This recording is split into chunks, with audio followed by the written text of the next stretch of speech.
नमस्कार, हरियाणा न्यूज देख रहे हैं आप और मैं हूं आपके साथ हितेंद्र।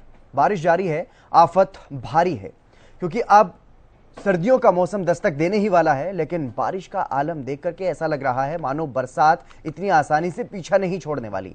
अक्टूबर के महीने में बरसात ने ऐसा यू टर्न मारा कि देखने वाले भी दंग रह गए। कई लोगों को बारिश की वजह से भारी परेशानी का सामना करना पड़ रहा है, तो कहीं बारिश के मौसम से हाहाकार मचा हुआ है। किसानों की फसलें बर्बाद हो रही हैं, सड़कें जलमग्न हैं, तो कई शहरों में बारिश की वजह से मातम का माहौल भी है। एक रिपोर्ट आप देखिए, फिर इसी पर करेंगे चर्चा।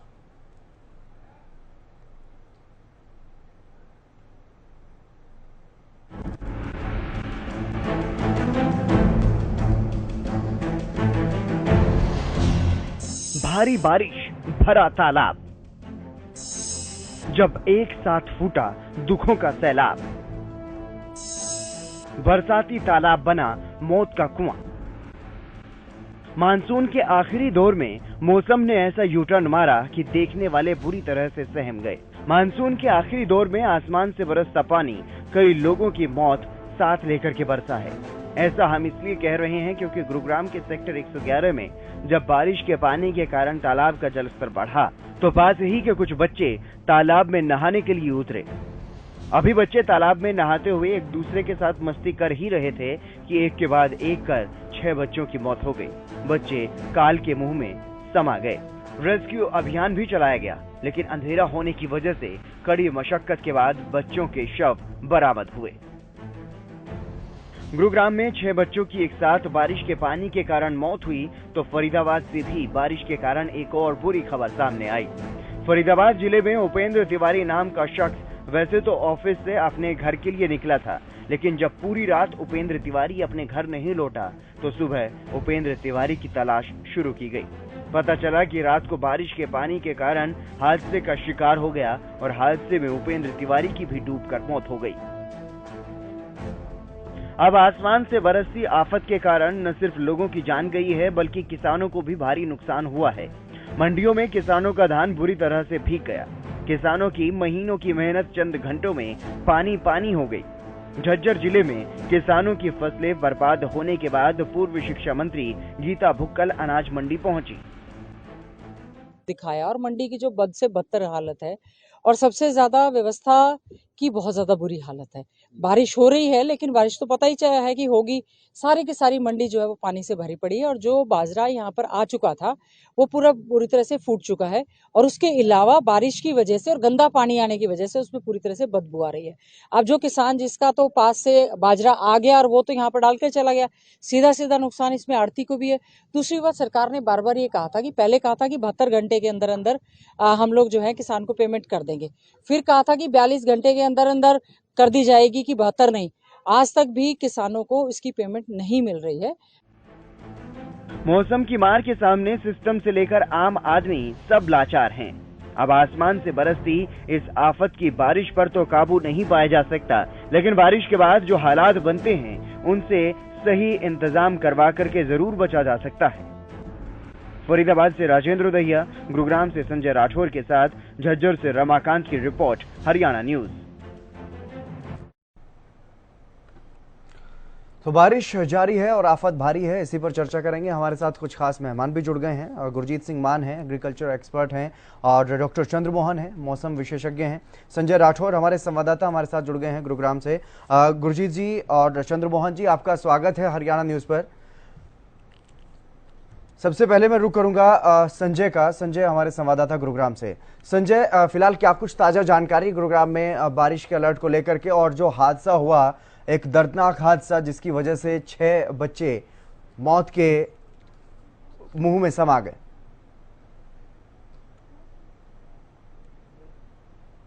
संजय, मेरी आवाज सुन पा रहे हैं आप? जी बिल्कुल। जी संजय। जी बिल्कुल हितेंद्र, जिस तरीके से मैं बात करूं, गुरुग्राम में एनसीआर के पिछले 4 दिन से लगातार बारिश हो रही है और इसी के चलते मैं कल की बात करूं तो गुरुग्राम में एक बड़ा हादसा हुआ जहां पर 6 बच्चे एक बरसाती पानी में जाकर नहा रहे थे और उसी दौरान उनकी डूबने से मौत हो गई। तो कहीं ना कहीं गुरुग्राम में एक बड़ा हादसा हुआ है। करीबन 3 एकड़ की वो जमीन थी किसी बिल्डर की, वहां पर जो बरसात का पानी है वो जमा हुआ और उस पानी में बच्चे नहा रहे थे और उसी दौरान एक बड़ा हादसा हुआ। 6 बच्चों को वहां डूबने से मौत हो गई। हालांकि गुरुग्राम प्रशासन की मैं बात करूं, एक रेस्क्यू ऑपरेशन चला गया और देर रात तक वो रेस्क्यू चला, जहां पर 6 के 6 बच्चों की डेड बॉडी निकाल ली गई। और साथ ही साथ अब जिला प्रशासन के द्वारा आसपास के जो लोग हैं या कॉलोनी है उनसे एक अपील की गई है, यदि किसी के बच्चा जो है वो मिसिंग है तो जिला प्रशासन को शिकायत करें, जिसके बाद एक बार वो रेस्क्यू फिर से चलाया जा सके। और साथ ही में मैं बता दूं, आज सुबह से ही करीबन दर्जनों ट्रैक्टर पंप हैं वो लगा दी गए और उस पानी को सुखाने का काम किया जा रहा है, पानी को निकालने का काम किया जा रहा है। और इसी के साथ दूसरी तरफ मैं बात करूं गुरुग्राम दिल्ली जयपुर हाईवे की, तो जहां पर लगातार जो वाहन है रफ्तार भरते हैं वहां कहीं ना कहीं अब वो रेंगते नजर आ रहे हैं, क्योंकि जिस तरीके से हाईवे पे भी अब जल भराव का जो पानी है वो देखा जा सकता है। क्योंकि जिस तरीके से लंबा जाम और गुरुग्राम की अलग अलग कॉलोनी में जो जल भराव की समस्या है वो लोग हर बरसात में कहीं ना कहीं को जूझते हैं। क्योंकि जिस तरीके से नगर निगम की बात करूं, जीएमडी की बात करूं या फिर जिला प्रशासन की बात करूं, तमाम जो वादे हैं वो प्रशासन के लोग जनता से करते हैं, लेकिन एक ही बरसात में तमाम जो वादे हैं वो बरसात में धुलते नजर आ रहे हैं। ये एक बड़ा कारण है कहीं ना कहीं गुरुग्राम की जो जनता है हर बरसात में वो इस बरसात का शिकार होते हैं और कहीं ना कहीं गुरुग्राम में लंबे लंबे जाम देखे जा सकते हैं और जगह जगह जल भराव की जो समस्या है उससे कहीं ना कहीं गुरुग्राम की जो जनता है वो उससे जूझ रही है। जी बिल्कुल संजय, इस बारे में भी जानकारी लेंगे कि आगे उस मामले में क्या कुछ कार्रवाई की जा रही है जब 6 शव बच्चों के बरामद हुए। लेकिन मैं चंद्रमोहन जी का रुख करूंगा, मौसम एक्सपर्ट हैं। चंद्रमोहन जी, बारिश बेहद जरूरी है, लेकिन अगर बेमौसमी बरसात हो तो मेरी आवाज मुझे आ रही है, चुनौती जो है वो इनपुट में बोल दी हो जाती है। पीसीआर में बता क्या कहेंगे आप, क्या कुछ जानकारी है फिलहाल इस बारे में? कब तक इसी तरीके से मौसम रहने वाला है और कब तक ये आसमान से आफत बरसती रहेगी?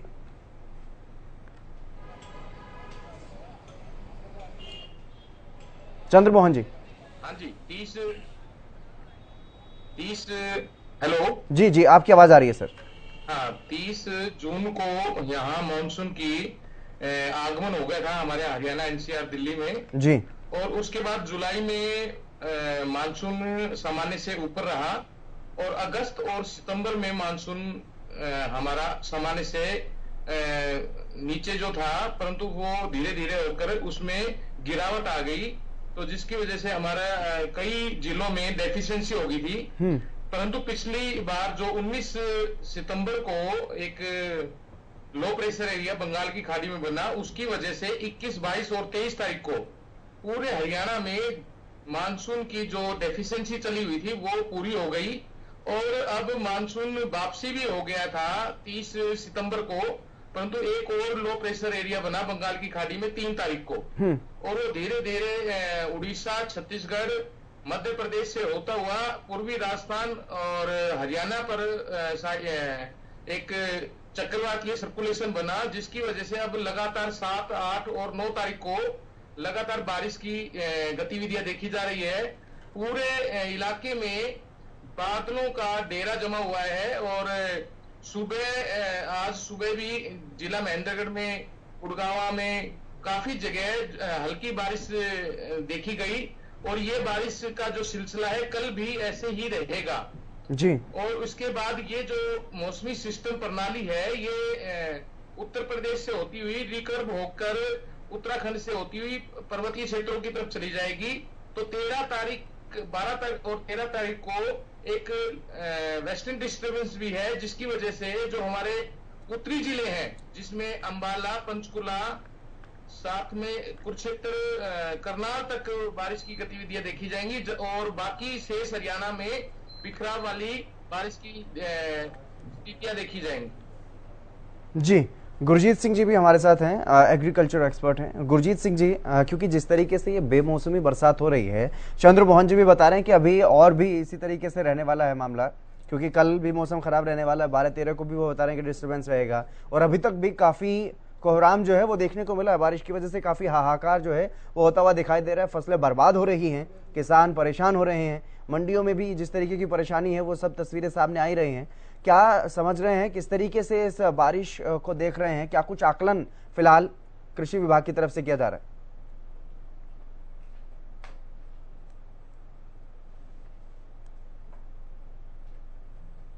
आपकी आवाज नहीं मिल पा रही गुरजीत जी।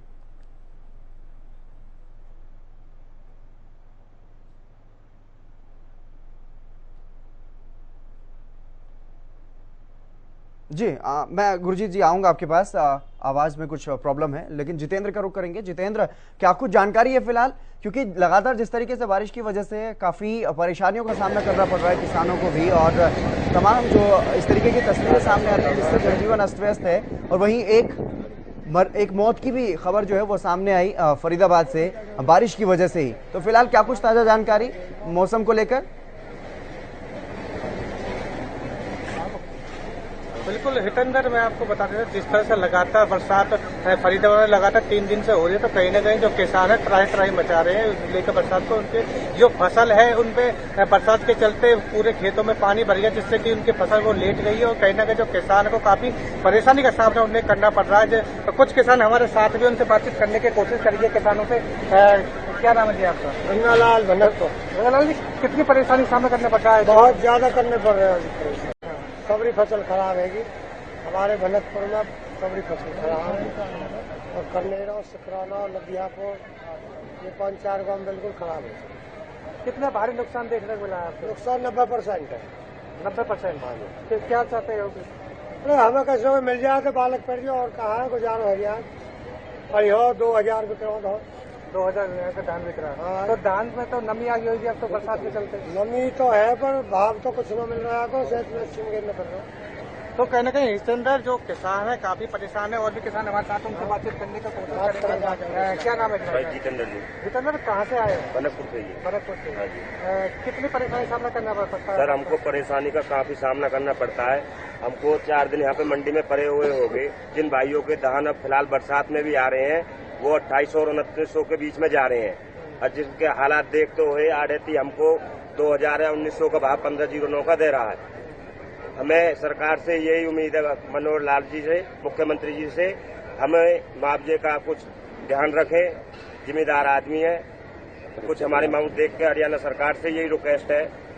90% हमारी फसल में कम से कम नुकसान है। गांव में सारे में पानी भर चुका है, फसल बिल्कुल बर्बाद हो चुकी है। गेहूं की भी कोई उम्मीद नहीं है। तो कहीं ना कहीं जो किसान है और भी किसान है, उनसे कोशिश करने में क्या नाम है आपका? मेरा नाम नेपाल है जी। नेपाल, कितनी परेशानी सामने पड़ता है? परेशानी ऐसी है जी, भारी बारिश के चलते हुए जो है 3-4 दिन से लगातार बारिश हो रही है। 15 एकड़ मैंने खेती की है, जो पट्टे पे लेके यानी 30-35 हजार रुपये पट्टे पे लेके मैंने खेती की है। उसमें खर्चा भी लगा है। बारिश के चलते सारी फसल जो है 100 के 100% के लगभग हमारी जो है खराब हो चुकी है। उसमें जैसे भी फसल बची है जो भी, वो मंडी में लेके आते हैं तो उसका भाव जो है 1800-2000 रुपये हमें दिया जा रहा है। और जो है इसके बारिश के चलते जो पानी ज्यादा होने की वजह से आगे गेहूँ उगने की भी जो उम्मीद नहीं है। दोनों फसल हमारी खराब हो चुकी है। हमें यह है हरियाणा सरकार से जो अपील है कि हमें कुछ ना कुछ उसका गिरदावरी की जाए, आके मौके पे आके, और जो है फसल का जो है मुआवजा हमें दिया जाए। बिल्कुल हितेंद्र, जो किसान है मुआवजे की लगातार मांग कर रहे हैं, और आपको मैं दिखा देता हूँ इस समय बल्लमपुर के अनाज मंडी में मौजूद है। आप देख सकते हैं कि किस तरह से ये धान की फसल यहाँ पर पड़ी है, जो नमी है कितनी गीली हुई पड़ी है। कहीं ना कहीं ये मंडी अधिकारियों की लापरवाही इतनी देखने को मिली है, जब टीन शेड की कमी होने के कारण ये फसल जितनी यहाँ पर धान में नमी आ चुकी है। और देख सकते हैं कि यहाँ पर पानी का किस तरह से लपालप भरा पड़ा है। बल्लमपुर की देख सकते हैं साफ तौर पर ये तस्वीरें। जी जितेंद्र, आप बने रहिएगा हमारे साथ, और भी बातचीत आपसे करेंगे। लेकिन इसी बीच गुरजीत सिंह मान जी हमारे साथ लगातार बने हुए हैं, कृषि विशेषज्ञ हैं। गुरजीत जी, मेरा सवाल फिर से वही है कि ये जो बारिश हो रही है, ये जो बारिश हुई है, इसकी वजह से कितना नुकसान माना जाए? क्योंकि किसान तो कह रहे हैं कि 90 से 100% तक ही लगभग उनकी जो फसलें हैं वो खराब हो चुकी हैं कई जगहों पर। और इस तरीके से जो जलभराव की तस्वीरें सामने आ रही हैं, जिस तरीके की प्रतिक्रियाएं सामने आ रही हैं, उससे तो काफी नुकसान है। लेकिन कृषि विभाग का क्या कुछ अपना आकलन? जी हाँ, जैसे कि किसानों ने बताया, नेचुरली उन किसानों ने बताया जिनकी वाकई 90% फसल खराब हो चुकी है, जहाँ अत्यधिक बारिश हुई है। बारिश होने से पहले भी वो फसलें बहुत अच्छी सेहत में नहीं थी। जो पहले भी बारिश हुई थी उसकी वजह से भी वो बीमारी की चपेट में भी आई, बायोटिक और एबायोटिक स्ट्रेसेस भी आए। जैसे अगर उन्होंने भी बात की थी धान की, तो उसमें हॉपर जो समय से पहले आ गया, हॉपर पे दवाइयां भी काम नहीं कर रही थी इस दफा। इसलिए किसान कम से कम अपनी फसल को लेकर कभी झूठ नहीं बोलता जी। और दूसरी बात, जैसे आपके रिपोर्टर्स ने भी देखा, हम भी अपने आसपास सभी देख रहे हैं कि ये नुकसान तो बिल्कुल है।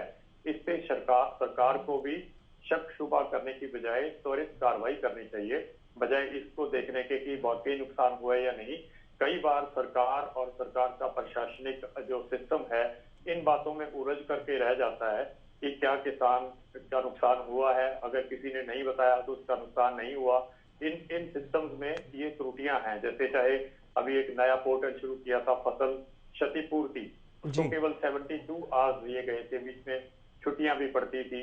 अभी आपने पिछले दिनों खबर शायद चलाई भी थी कि 20 लाख एकड़ का डेटा भी मिसमैच निकला, जिसका जो वेरिफिकेशन सरकार की जिम्मेवारी थी। सरकार के पास सब कुछ होते हुए भी वो समय से वेरीफाई नहीं कर पाई। तो एक किसान जिसके पास एट दी मोस्ट एक मोबाइल फोन हो सकता है इंटरनेट से जोड़ करके फसल पोर्टल पर जाने के लिए, वो कैसे इतना सक्षम होगा कि अपनी खराबे की रिपोर्टिंग टाइम पर कर सके। ये ठीक है कि हम इसे बारी बारी बेमौसमी बारिश कह रहे हैं, लेकिन कहीं ऐसा ना हो कि आने वाले समय में जैसे क्लाइमेटिक चेंजेस आ रहे हैं, डॉक्टर चंद्र मोहन सुन रहे हैं, वो मेरे से पार्शियली सहमत भी रहे होंगे। ये बेमौसमी बारिश का ट्रेंड हर साल अगर आने लग जाए, जैसा कि प्रतीत भी होता है, तो सरकार को कुछ लॉन्ग टर्म स्ट्रेटेजीज बनानी होंगी कि ऐसी सिचुएशन तो हर साल बननी है। उसके लिए पहले से ही कैसे तैयारियां की जाएं और ऐसा एक सिस्टम क्यों ना डेवलप किया जाए कि इस तरह का खराबा हो या कुछ भी हो तो किसान निश्चिंत रहे कि सरकार अपने आप का।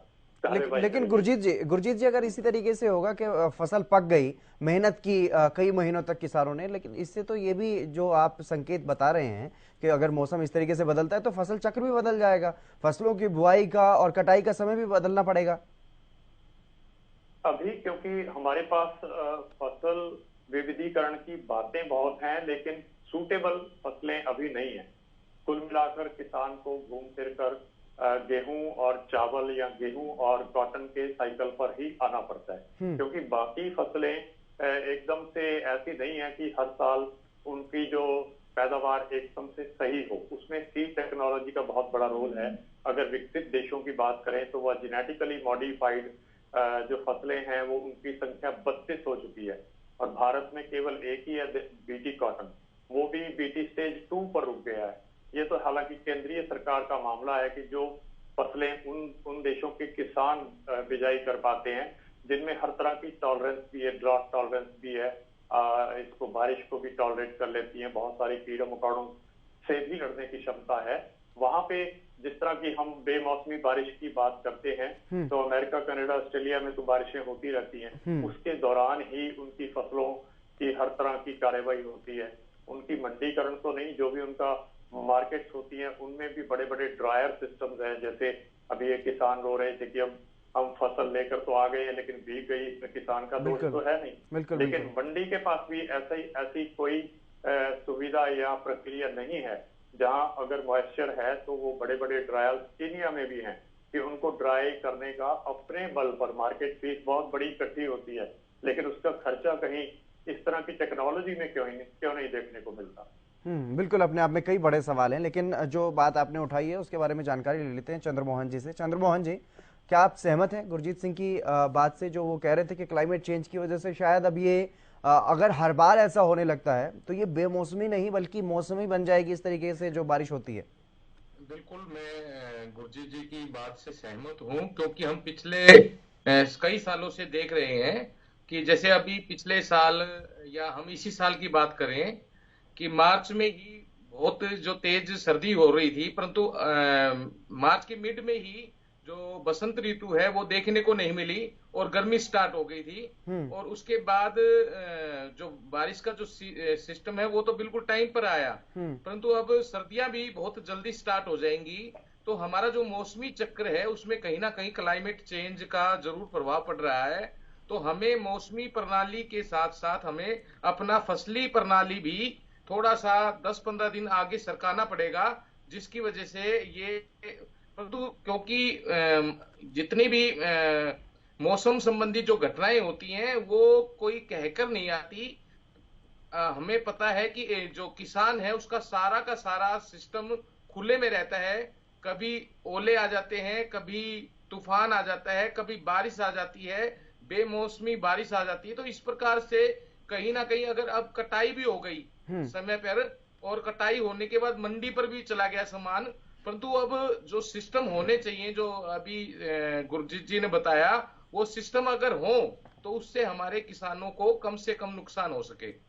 जी, तो कहीं ना कहीं एक नए खतरे की आहट है, मौसम की तरफ से एक नए खतरे की आहट है। लेकिन संजय, तब क्या किया जाए? ये तो एक और नए खतरे की आहट आती हुई दिखाई दे रही है, लेकिन अब तक जो स्थिति थी वो उसी में ही प्रशासन के हाथ पांव फूले रहते हैं। उसी को लेकर के प्रशासनिक जो तैयारियां होनी चाहिए वो नहीं होती हैं, और अव्यवस्थाओं का अंबार जब लग जाता है, पहले भले ही लाख दावे किए जाएं, लेकिन जब इस तरीके की स्थिति पैदा होती है, बारिश होती है, तो तमाम जगहों पर जल भराव और हादसे जो है वो आने शुरू हो जाते हैं। संजय जी बिल्कुल हितेंद्र, जिस तरीके से मैं गुरुग्राम की खासतौर पे बात करूं तो कहीं ना कहीं हर बरसात से पहले जिला प्रशासन के द्वारा जनता से बड़े दावे और वादे किए जाते हैं कि इस बार गुरुग्राम में यदि बरसात होती है तो कहीं भी पानी इकट्ठा नहीं होगा। और इसका बड़ा ये कारण है क्योंकि जिस तरीके से पिछले 6 साल से लगातार बादशाहपुर जो ड्रेन का कार्य है, जो कि सीधा नजफगढ़ ड्रेन से जाके कनेक्ट होती है, तो उसका कार्य अभी तक पूरा नहीं हुआ। लाखों करोड़ों रुपए उस पर खर्च किए जाते हैं। और प्रति वर्ष की मैं बात करूं, नगर निगम गुरुग्राम द्वारा नाले और सीवरेज के ऊपर करोड़ों रुपए खर्च किए जाते हैं, लेकिन उसके बावजूद भी कागजों में, सिर्फ कागजों में वो तमाम चीज़ें पूरी होती हैं। लेकिन धरातल की बात करूं तो कहीं ना कहीं वो उस तरीके के यानी कि जस के तस बने हुए हैं। लेकिन उसके बावजूद भी गुरुग्राम की हर बरसात में गुरुग्राम को कहीं ना कहीं शर्मिंदगी का सामना करना पड़ता है, क्योंकि जिस तरीके से देश नहीं बल्कि वर्ल्ड के मैप में गुरुग्राम की अलग अलग पहचान है। और इसी के चलते कहीं ना कहीं तमाम जो वादे किए जाते हैं, लेकिन धरातल की बात करूं, जिस तरीके से कुछ घंटों की बरसात के बाद गुरुग्राम में 6 बच्चों की डूबने से, बरसात के पानी में डूबने से मौत हो जाती है। कहीं ना कहीं एक बड़ा हादसा गुरुग्राम में हुआ। और उसी के बाद कहीं ना कहीं जिला प्रशासन अपनी कुंभकर्णी नींद से वो जगता है, और उसके बाद वहां पर जो ट्रैक्टर पंप है वो लगाए जाते हैं, उस पानी को वहां से खाली कराया जाता है। तो ऐसे में कहीं ना कहीं लापरवाही जरूर जिला प्रशासन के अधिकारियों की देखी जा सकती है।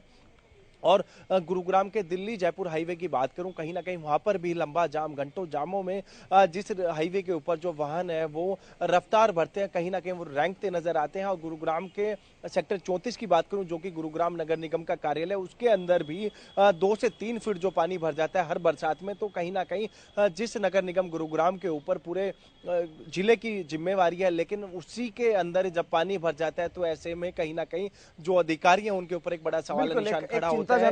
भले ही वो करोड़ों रुपए जो है वो पैदा हो जाती है। बिल्कुल, लेकिन जितेंद्र, अगर बात करें बल्लभगढ़ की, तो वहां पर जहां फिलहाल आप खड़े हैं मंडी में, तो वहां पर इतना पानी अभी तक भी भरा हुआ है। बारिश को थमे कितना वक्त हो गया है, और जो जिम्मेदार अधिकारी हैं या कर्मचारी हैं उनकी तरफ से क्या कुछ कहा जा रहा है इस बारे में? क्यों व्यवस्था क्यों नहीं होती है पूरी तरह से वहां? जितेंद्र। बिल्कुल हितेंद्र, बरसात थमे कम से कम 3 से 4 घंटे करीब हो चुके हैं। तो लगातार कहीं ना कहीं जिस तरह से पानी यहाँ पर भर रहा है, तो कहीं ना कहीं मंडी अधिकारियों की बात करें तो मंडी अधिकारी साफ तौर पर यही कहना है, जो ये सब्जी मंडी का जो ये पानी है, कहीं ना कहीं जो इसके पीछे कॉलोनी लगती है, अज्जी कॉलोनी, सुभाष कॉलोनी, हरिविहार, तो कहीं ना कहीं इन कॉलोनियों का पानी इस मंडी में आ जाता है। तो लगातार जो पानी से आने से यहाँ पर काफी लपा पानी भर जाता है बरसात के चलते, और आने जाने वाले किसानों को काफी परेशानी का यहाँ पर सामना करना पड़ता है, जिससे कि काफी लोग काफी परेशान होते हैं। तो कहीं ना कहीं ये बड़ी जो लोग मंडी की बात करें तो अधिकारियों की उनकी लापरवाही ऐसे देखने को यहाँ पर मिलती है कि कहीं ना कहीं जो इस पानी भरने का पहले कोई इस्तेमाल करे, कि इसको निकासी को लेकर, जल निकासी को लेकर पहले से इस्तेमाल करें, तो जिससे कि पानी नहीं भर सके। तो कहीं ना कहीं साफ तौर पर प्रशासन पर ये बड़ा सवाल है कि जिस तरह से तमाम कोशिश करने के बाद भी यहाँ पर जल भराव की समस्या हो जाती है। जी बिल्कुल, बहुत शुक्रिया जितेंद्र तमाम जानकारी देने के लिए। गुरजीत सिंह जी, आप भी हमारे साथ जुड़े, कृषि विशेषज्ञ, आपका भी बहुत शुक्रिया। चंद्रमोहन जी, आपका भी बहुत शुक्रिया। और संजय राठौर, आप भी गुरुग्राम से जुड़े, तमाम जानकारी आपने दी, तमाम अपडेट आपने दी, उसके लिए बहुत शुक्रिया। फिलहाल इस खास चर्चा में बस इतना ही। आप बने रहिए हरियाणा न्यूज के साथ।